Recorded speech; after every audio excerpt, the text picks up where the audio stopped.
Hello நண்பர்களே, வணக்கம். இன்று நாம் நமது ஆலிபேட்ஸ் ஃபார்ம் சேனலில் காக்டெயில் பறவை குறித்த தகவல்களை பார்க்க இருக்கிறோம். நமது சேனலில் காணப்படும் அனைத்து வீடியோக்களையும் பாருங்கள்.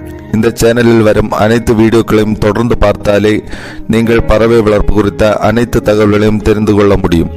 வாருங்கள் வீடியோக்குள் போகலாம். காக்டெயில் பறவையின் தாயகம் ஆஸ்திரேலியா ஆகும். ஆஸ்திரேலியாவில் இருந்துதான் மற்ற நாடுகளுக்கு இது பரவியது. இது ஆஸ்திரேலியாவில் கூட்டம் கூட்டமாக வாழும் பறவை இனமாகும். காக்டெயில் பறவையின் சராசரி ஆயுட்காலம் 10 முதல் 15 வருடங்களாகும்.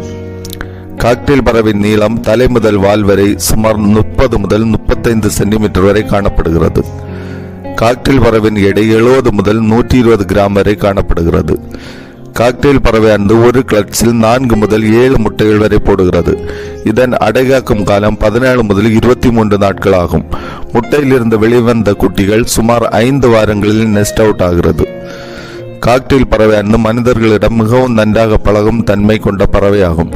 இதை அதன் குட்டி பருவத்திலிருந்து நாம் தனியாக எடுத்து நமது கையினால் உணவு ஊட்டி வளர்த்தால் அது நம்முடனே இருக்கும். கூண்டில் அடைக்க தேவையில்லை.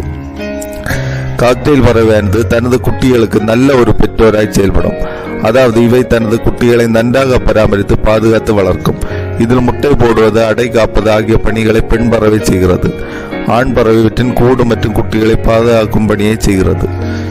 காக்டெயில் பறவையானது ஒரு நாளில் சுமார் 14 மணி நேரம் வரை தூங்குகிறது. காக்டெயில் பறவையானது தானிய வகைகளை மிகவும் விரும்பி உண்ணும். இதற்கு நாம் திணையை மட்டும் உணவாக கொடுக்காமல் சீடு மிட்ஸ் எனப்படும் தானியங்களின் கலவையை உணவாக கொடுக்கலாம். மேலும் இவை ஆரோக்கியமாக இருக்க நாம் பழங்கள், காய்கறிகள், கீரைகள் ஆகியவற்றையும் உணவாக கொடுக்க வேண்டும். ஓகே நண்பர்களே, இன்று நாம் இந்த வீடியோவில் பார்த்த தகவல்கள் அனைத்தும் உங்களுக்கு பயனுள்ளதாக அமையும் என்று நம்புகிறேன். நன்றி.